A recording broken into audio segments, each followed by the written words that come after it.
A paz do Senhor Jesus Cristo. Quero cumprimentar a todos com a paz do Senhor Jesus Cristo. Está conosco, amados, lá dos Estados Unidos, né, o nosso querido pastor Bruno Andrade, né? Cadê a produção? Vai colocar aí nosso querido pastor Bruno Andrade para a igreja conhecer. Nesse momento, eu quero chamar toda a atenção da igreja para pegar a Bíblia e acompanhar a palavra de Deus ministrada pelo pastor Bruno Andrade, direto dos Estados Unidos, em nome de Jesus.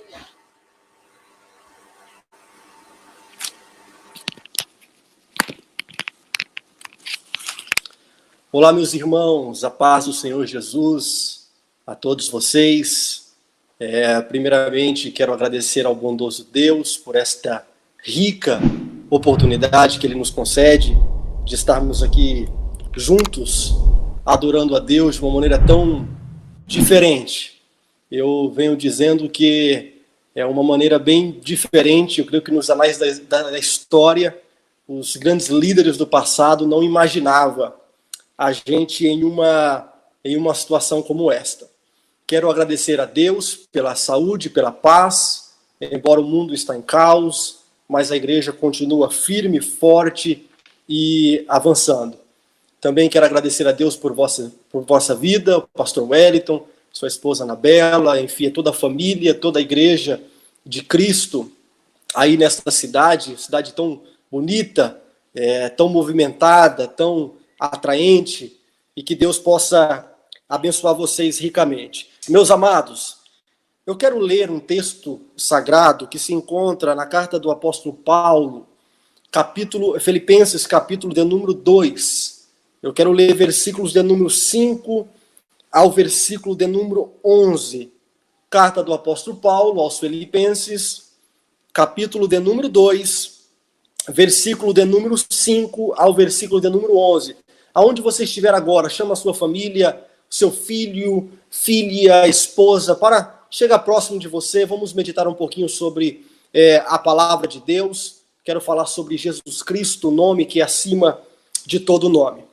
Filipenses capítulo 2, versículo 5, diz assim: de sorte que haja em vós o mesmo sentimento que houve também em Cristo Jesus, que, sendo em forma de Deus, não teve por usurpação ser igual a Deus, mas esvaziou-se a si mesmo, tomando forma de servo, fazendo-se semelhante aos homens, e achando na forma de homem, humilhou-se a si mesmo, sendo obediente até a morte e morte de cruz.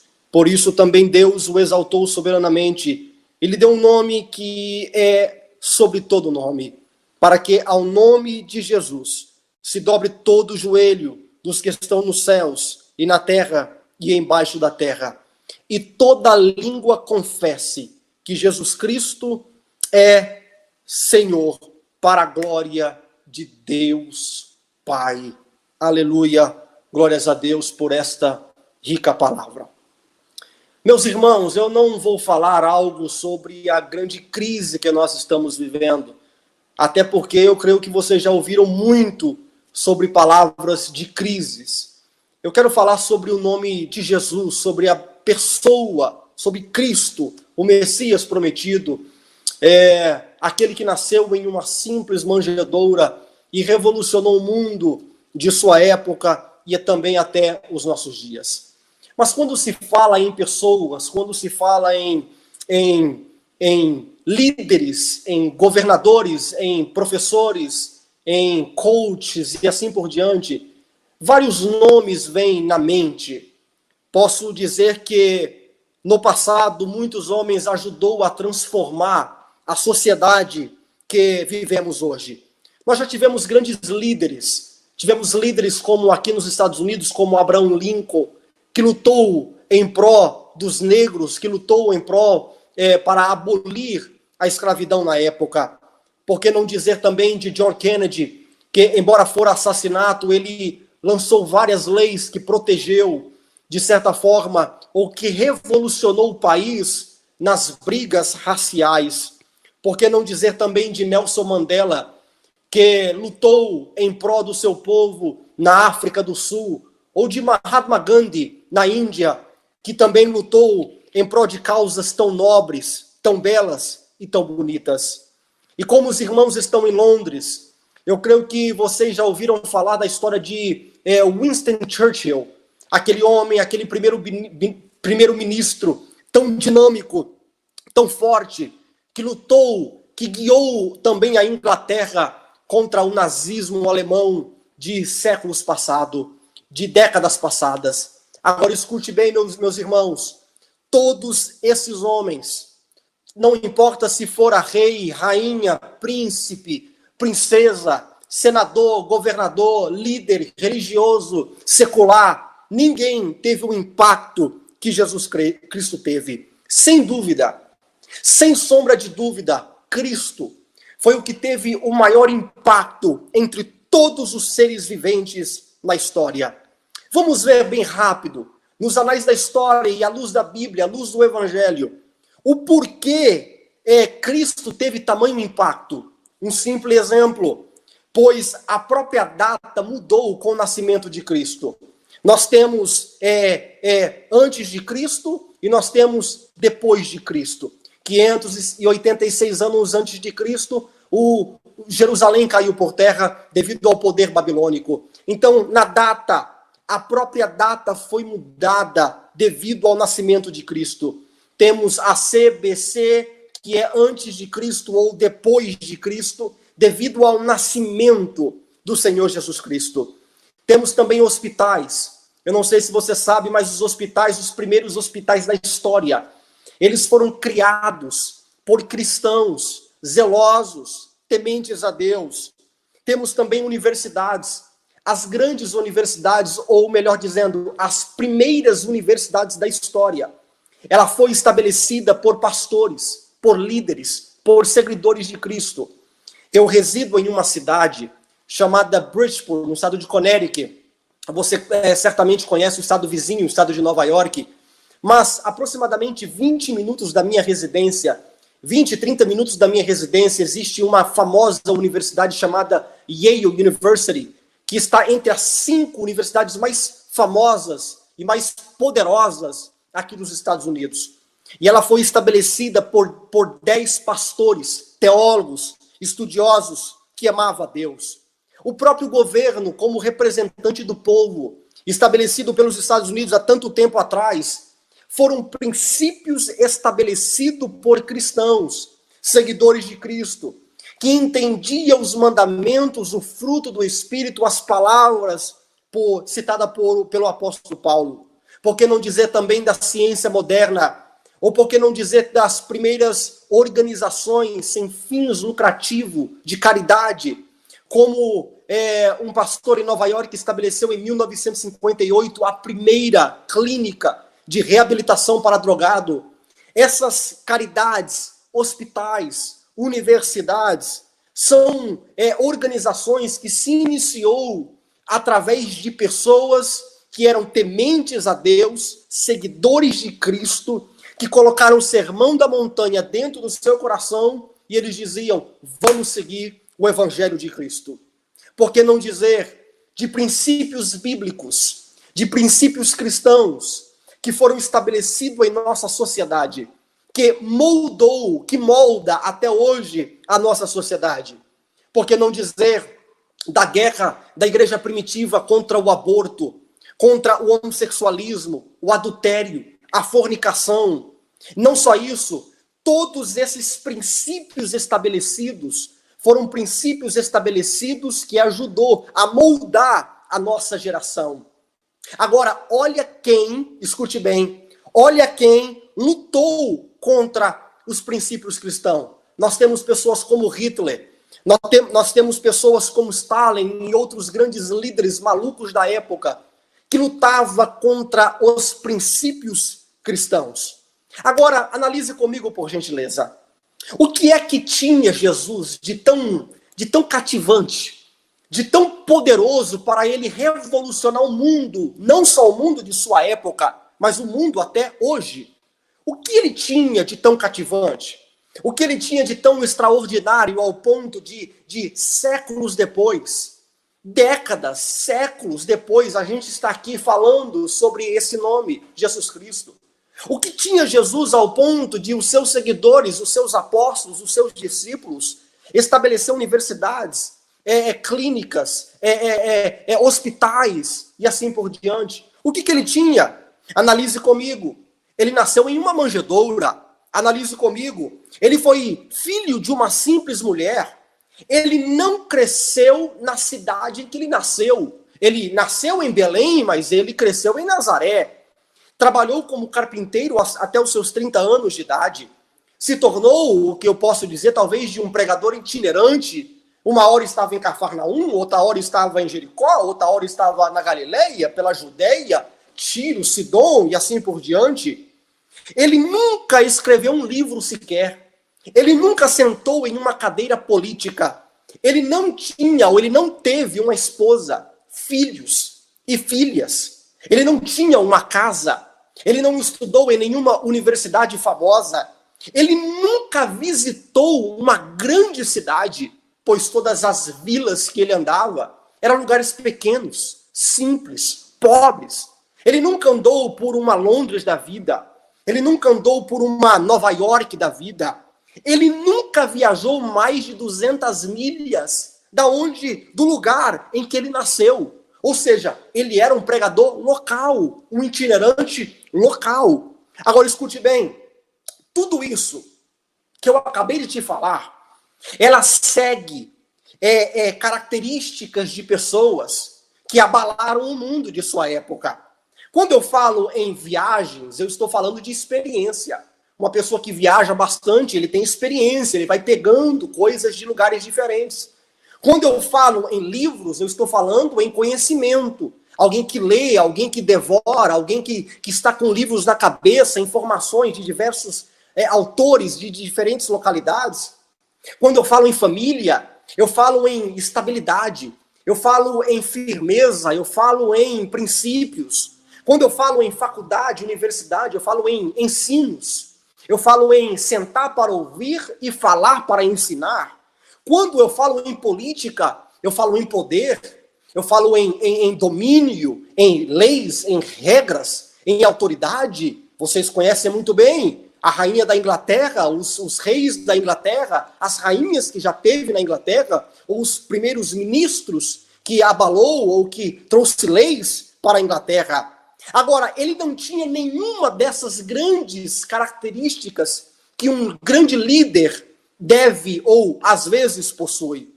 Quando ele tinha 33 anos de idade, eu não sei se você sabe, mas a opinião pública ficou contra ele. Repito, com apenas 33 anos de idade.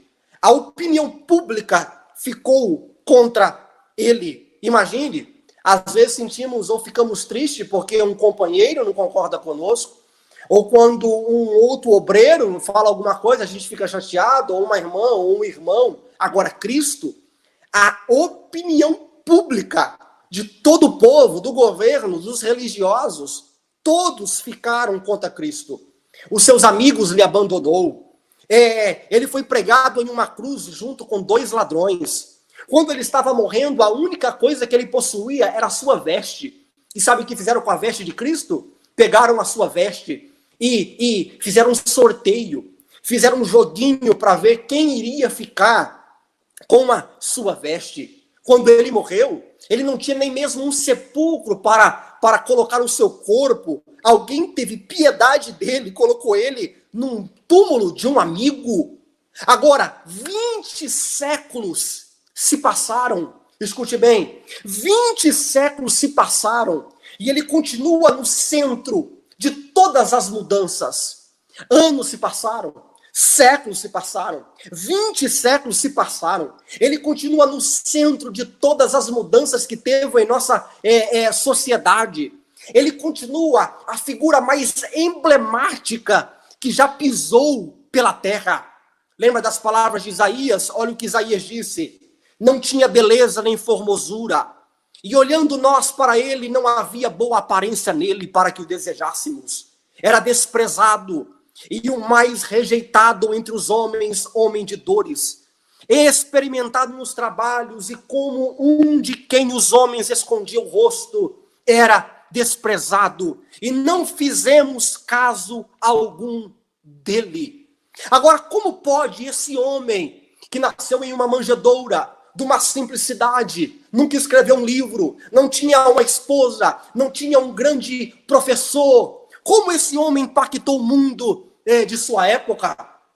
Escute bem, meu irmão, todos os exércitos que já pisou por essa terra, todo homem que já sentou em um parlamento, todo senador, todo deputado, todo militarismo, todo rei, toda rainha, toda princesa, se ajuntasse todos eles, se colocasse todos eles em um pacote, toda a inteligência deles e todo o poder e esplendor deles, ainda não teria como comparar o tamanho da influência que teve Jesus Cristo de Nazaré. Impossível! Exemplos, vamos lá, bem rápido. Exemplos. Olha como Jesus mudou a vida das crianças. Se você ler a história, você vai entender que era perigoso ser uma criança. Era às vezes sentença de morte você ser uma criança. A Roma antiga, a Grécia antiga e outros povos pagãos antigos, eles matavam as crianças como se fosse nada.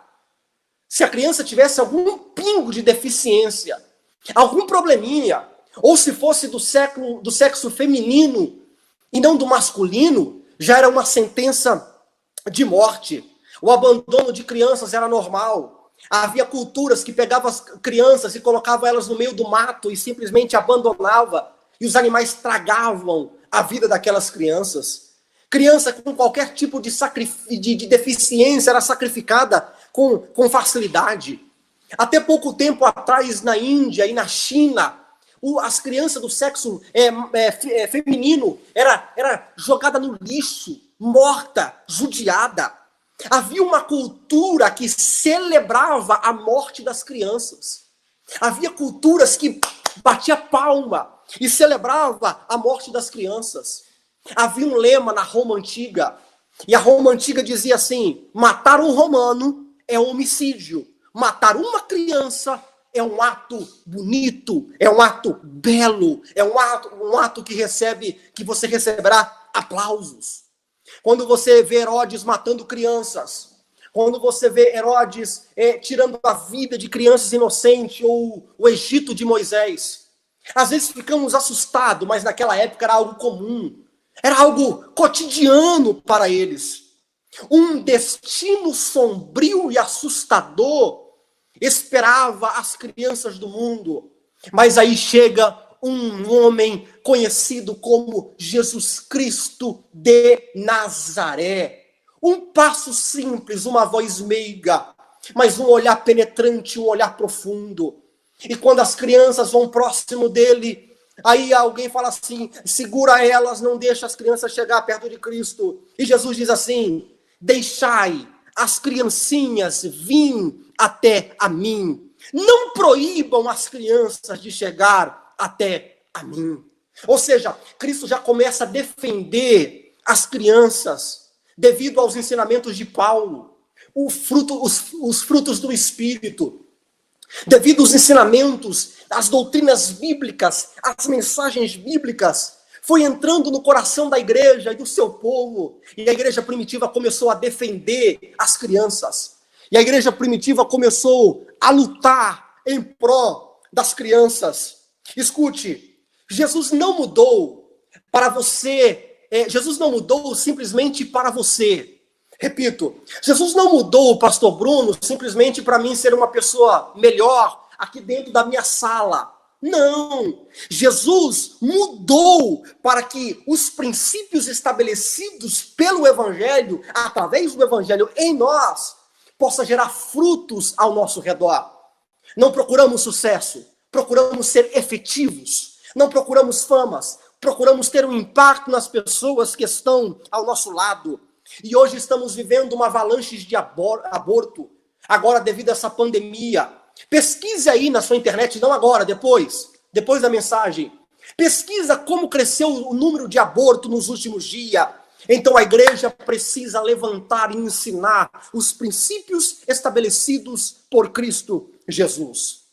Segunda lição, olha como as lições de Cristo, os ensinamentos de Cristo, mudou a vida das mulheres. Antes da influência do cristianismo, antes das lições de Cristo no Sermão do Monte, nos Evangelhos, e as cartas de Paulo, de Pedro, de Tiago, de Judas, antes desses ensinamentos, a mulher era maltratada, ela era, por que não dizer, judiada. Escute, culturas antigas que dominavam, tinha a mulher como uma propriedade do homem. A minha esposa, Joyce Andrade, não é a minha esposa, ela é minha propriedade, segundo a cultura da época. Uma prova disso, que dois dos grandes filósofos da época, olha o que esses dois grandes filósofos da época disseram sobre as mulheres. Aristóteles disse assim: a mulher está entre um homem livre e um escravo. Ou seja, ela nem é livre e nem é uma escrava. Ela está no meio. Repito o que Aristóteles disse. Ou seja, a mulher não é nem livre e nem uma escrava. Ela está no meio. Olha o que Platão disse: se o homem viver uma vida covarde, ele vai se reencarnar em uma mulher. E se uma mulher for covarde, ela vai se reencarnar e se tornará um passarinho. Olha as filosofias da época. Que se um homem for covarde, ele vai se reencarnar em uma mulher. E se uma mulher for covarde, ela vai se reencarnar em um passarinho. Na Índia, até poucos anos atrás, quando o marido morria, a mulher, mesmo viva, era queimada viva ao lado do corpo de seu marido. Era um movimento que era chamado de boa mulher.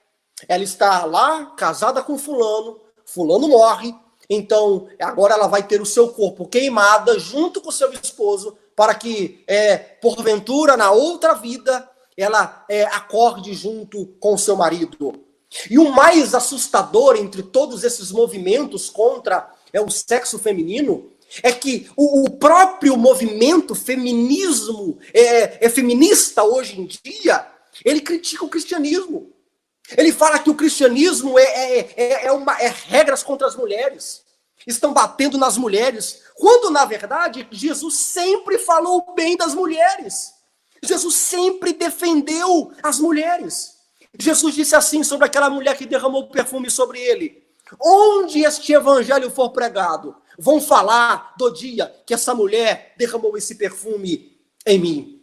E segundo relatos históricos, não bíblicos, históricos, aquele perfume era tão caro, mas era um perfume tão forte, que dias depois, quando Cristo fora crucificado, até mesmo na cruz do Calvário, ainda exalava o perfume daquela mulher que jogou sobre Cristo Jesus. Ou seja, ei, escute, mulheres, não desanime, levanta a cabeça, porque o maior homem da história defendeu vocês. Escute, mulheres, coragem, pregue o evangelho, viva o evangelho, e fala assim, que o verdadeiro movimento feminista não é levantar a blusa e mostrar os seios, que o verdadeiro movimento é levantar a bandeira do evangelho e dizer: Jesus defendeu também as mulheres. Quer uma história bonita? Lá na Coreia do Sul, um pastor muito conhecido disse assim: Deus, me dê uma estratégia para mim ganhar a minha cidade para Cristo. Me ilumine a minha mente para mim, como que eu vou ganhar as pessoas para Cristo? E Deus disse assim para ele: olha, use as mulheres da sua igreja. E quando ele estava falando com Deus, ele respondeu a Deus: Deus, como é que eu vou usar as mulheres da minha igreja?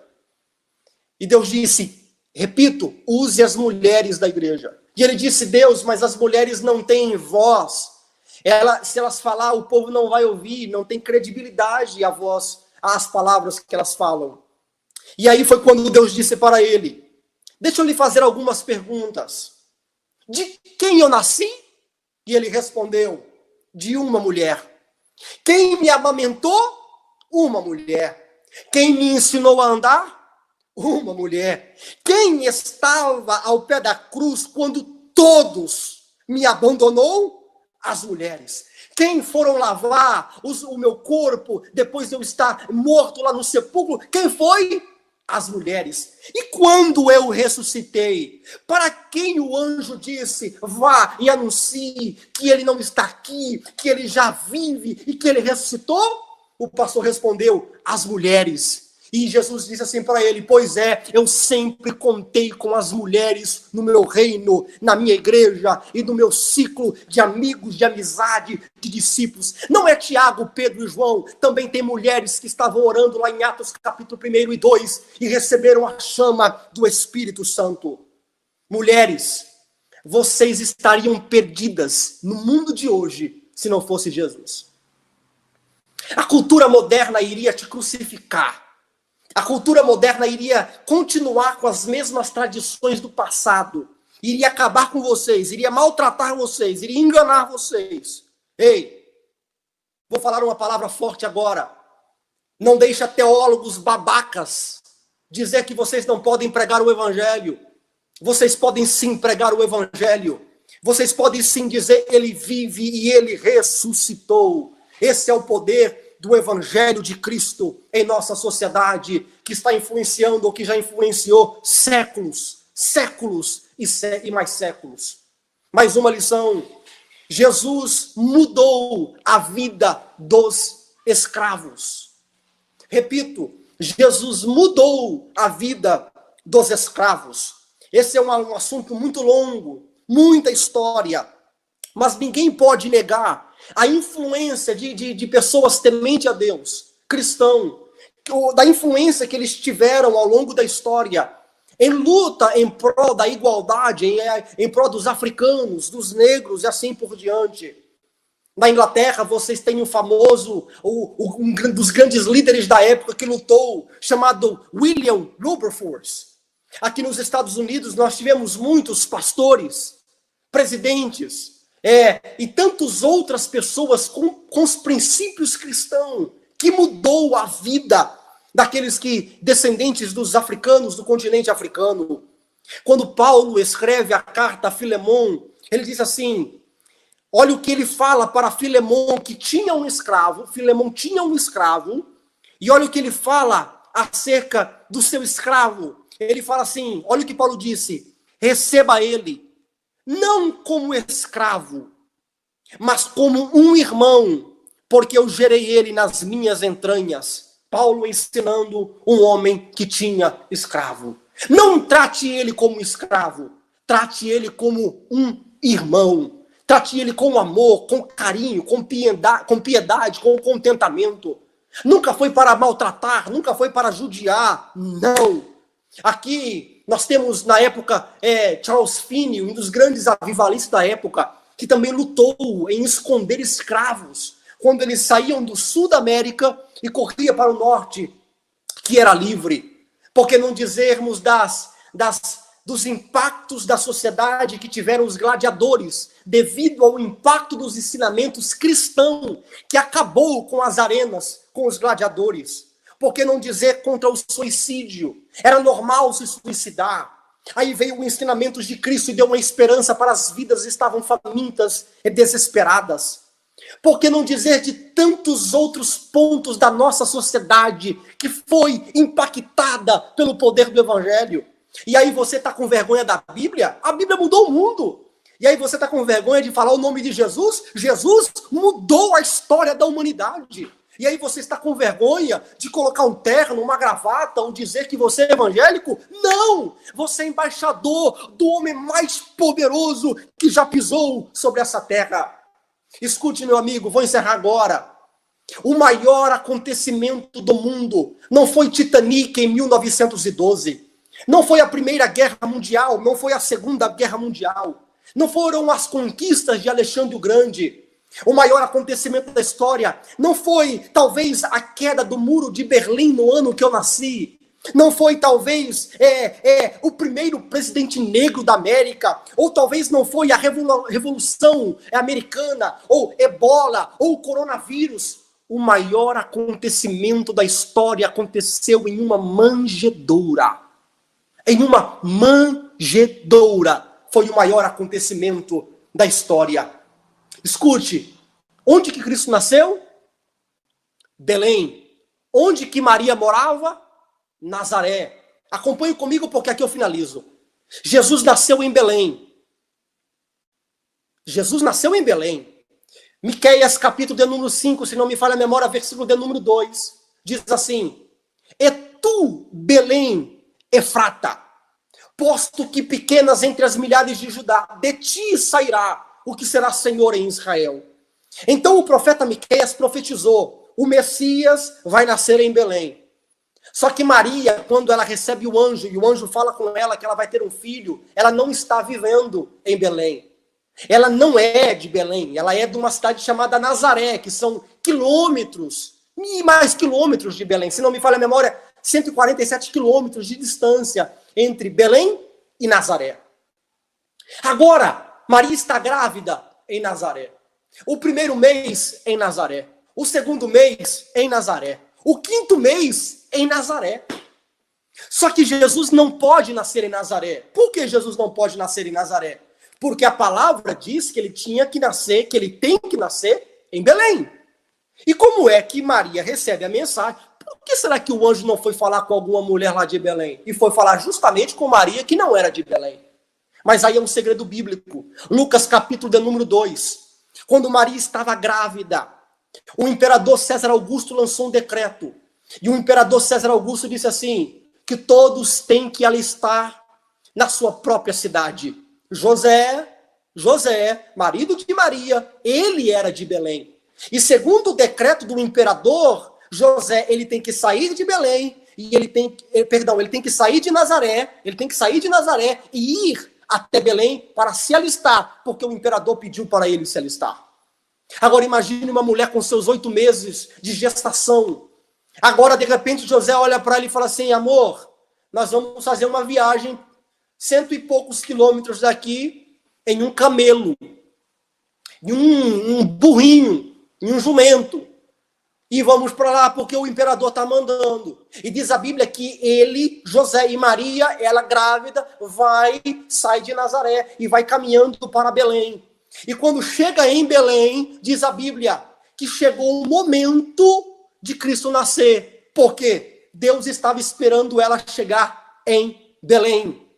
Resumindo, o maior nascimento da história, o maior acontecimento da história, não foi um simples caos contado. Os detalhes estavam na mão de Deus. Até mesmo o lugar em que ela nasceu. Até mesmo os detalhes. Deus tocou no imperador da época para mandar José para Belém. Escute, no meio dessa crise, às vezes a gente fica preocupado achando que o mundo vai se acabar ou vai cair em cima de nós. Calma. Deus ainda está no controle. Ele mudou a sociedade, ele mudou a minha vida e eu tenho certeza que ele quer mudar também a sua vida. Ei, que essa palavra venha penetrar no teu coração e venha entender que o cristianismo, ele é mais do que meras palavras citadas por um pastor eloquente ou em um culto domingo à noite. Não, o cristianismo mudou a sociedade, transformou pessoas e em breve estaremos todos juntos com Cristo. E agora, meu irmão, eu quero fazer uma oração por você.